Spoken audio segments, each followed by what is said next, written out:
खुदा का कलाम पाक रूह हमें यह सिखाता है, जो मसीह के साथ चलते हैं वो फेथफुल लोग हैं, वफादार लोग हैं। वो खुदा के साथ चलते हैं, वो अपने रिश्तों में, अपने पैसों में, अपने बच्चों के साथ, अपनी बीवी के साथ, अपनी कलीसिया के साथ, अपने दोस्तों के साथ वफादारी दिखाएंगे। और जहां पर भी उनको रात के 10 बजे, 2 बजे, 4 बजे भी जरूरत होगी, वो वफादारी का अंसर आपकी जिंदगी में होगा।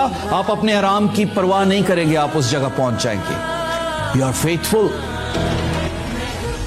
वफादारी रूहुल कुदस की वजह से आती है।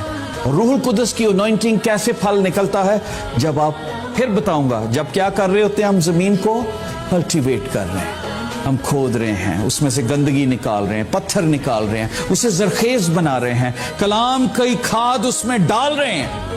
वफादारी बहुत बड़ी बरकत है।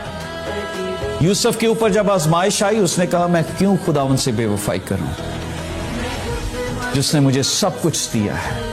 वो वफादारी होना।